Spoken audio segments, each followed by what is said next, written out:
Dungeons and Dragons, the world's greatest role-playing game, is broken, and you won't fix it.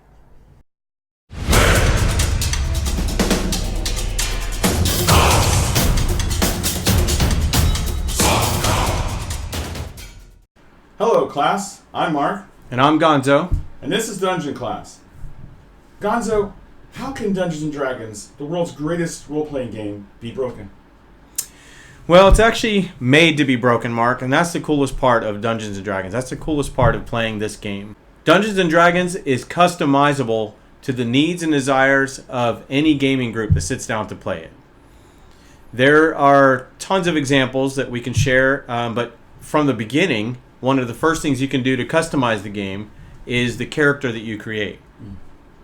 You could tell us what are the different options we have. A player has the option to customize their characters in all different ways. They could decide what kind of race they want to be. They can decide what kind of background they want to be, any kind of character traits, what kind of moral compass they want to have. These are all things that are customizable in the game. So it's not just the name of your character. There's also classes, like what kind of person they want to be. Do they want to be a fighter? Do they want to be a magic user? Those are all customizable options, and there are literally thousands, if not hundreds of thousands of combinations. A person can find something that fits their playing style.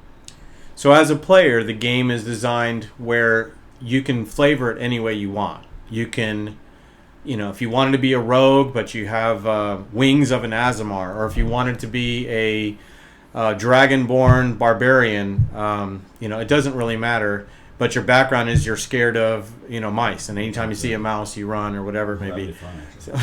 So you can customize the game as a player to fit not only a background, but what kind of character, what kind of flaws you have, that kind of thing. Well, that's cool. And as a dungeon master, when you're creating the game for your players to play, you have a lot of options how to customize the game.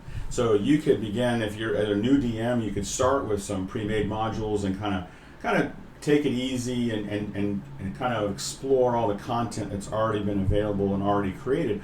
Or you can decide, I'm going to do something completely different. I'm going to put mine in a science fiction universe. I'm going to do like a horror kind of setting. You can determine the setting. You can determine what kind of gods you want. What are you doing? Monotheistic, or do you want to be polytheistic? I don't even know what that means, so I wouldn't use that. That just means a lot. Yeah, so you have a lot of options as a dungeon master. Yeah. So you can create entire worlds however you want to make it. It's fully customizable. You can choose to stick with the rules in here, or you can decide, I'm going to make it a little different, maybe homebrew it just a little bit different.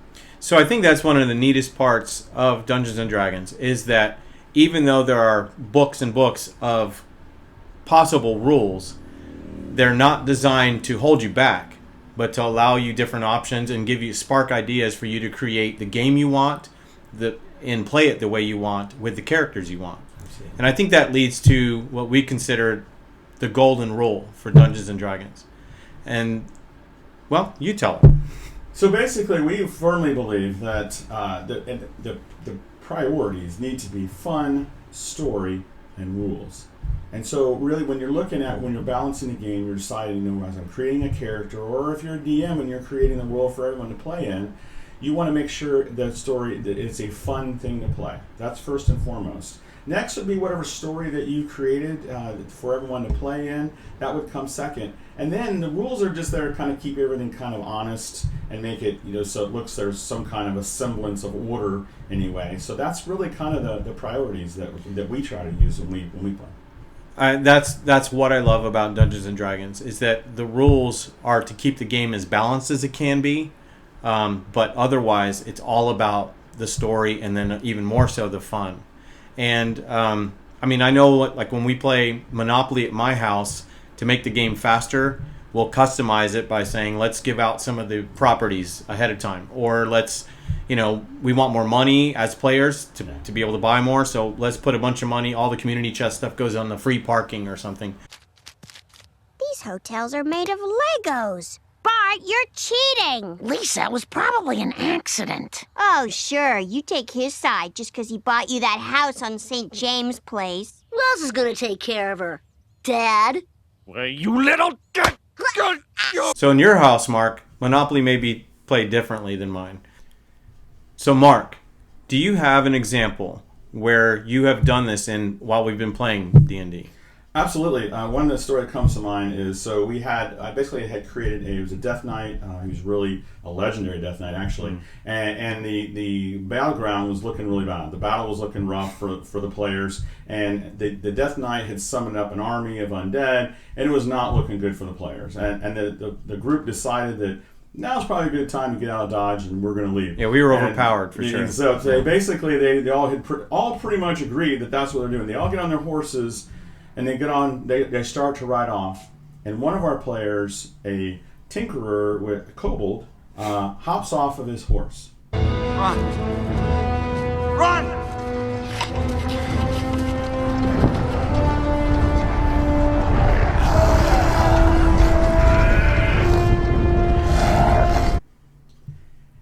And then the rest of the party tried to stop him. The monk tried to grab him and missed the roll, didn't quite grab him in time. The bard tried to persuade him, "What are you doing? What are you doing?" As the kobold tinkerer walks toward the Death Knight onto the battlefield, and it was quite a sight to see. Little kobold against this big army as it stands there, and it came as a surprise as me, the DM, that he even did this. What is he doing? What is he doing? He proceeds to detonate himself and save the rest of the group. All the bombs. He was a bomb maker, so all of those different bombs and stuff that he was using in the game, different damages and stuff, he just detonated them all at once. So as a DM, I'm like, okay, when I think about this, on the fly, this is where you have to, as a DM, sometimes you have to improvise. And I'm like, wow, you figure if he detonates this whole package of bombs, it's going to do a lot of damage. Yeah, what's the damage? Yeah, so that was the Who question. knows? So who knows what? So, but looking at where the Death Knight was, I look at how many hit points he had left and how much damage. And I made the decision really to kind of put aside the rules a bit and really what's best for the story, what's best for the fun in this. As the party looks for, what's going to make some sense out of this. This guy sacrificed himself to save the rest of the party. And it made sense to allow them to blow up the Death Knight and thereby save the group. And it made a great story and something the group looks back on fondly, even though they lost their companion. Yeah, that was definitely an epic moment in that campaign so far. And the sacrifice wouldn't have been the same if he did all that and all of a sudden the Death Knight is still there and he raises more army and we're still trying to run away. Yeah. It would have been for nothing. So the story was better and it was definitely more fun for all of us. Even the guy who had to re-roll the character, but did a very noble deed. It was definitely a great example of that. Well, Gonzo, you have any examples from your game that you? There's one that I remember. It's actually just a fun little thing, but somehow in a campaign I was running, the Dragonborn Barbarian and the Gnome Wizard were put in charge of negotiating with this guy who had come to collect taxes from the group. Yeah, Wessel. And this guy, his name was Wessel. He had a terrible accent. He was instantly hated by the group. Hate that guy. And he had an army behind him, and he was inflicting some great taxes on the group. And somehow these two, which shouldn't be in negotiating anything. I don't know how that happened. I don't remember how that exactly happened. But anyway, they were in charge of negotiating. So they did negotiations. They rolled really well in intimidation, if I remember, and persuasion, and actually negotiated down what he was extracting from them. But they were so ticked off at this guy, Wessel, that they decided to risk the life of the whole group by afterwards, wanting to sneak in, just the two of them, and sneak in. And for some reason, the Dragonborn, Cham of Birkenshide, was carrying a bottle full of fingernail and toe clippings. So he carried all kinds of wild stuff like that. But he took these toe clippings and fingernails, and they snuck in. They made their rolls, and they poured them in the guy's bed so he would have a fitful night's sleeping. Now, what they didn't know was, as the dungeon master, they actually didn't make the rolls really well, and the security would have been a lot tighter, story-wise, for someone as important as Wessel. But I was in love with the fun that we were having as a group, with the story that they were telling as players, and so it had to be. So the rolls worked. I had him go through. They put the fingernail clippings in there. He had a fitful night sleeping, and they enjoyed it. We moved on to other things, but it was just a moment where fun trumped story and story trumped the rules. Yeah, absolutely. I agree. That is why Dungeons & Dragons is the world's greatest role-playing game, because you can break the rules to maximize the fun at your gaming table. And I think that's all we have time for today, Gonzo. I think so. With that, Class dismissed. dismissed.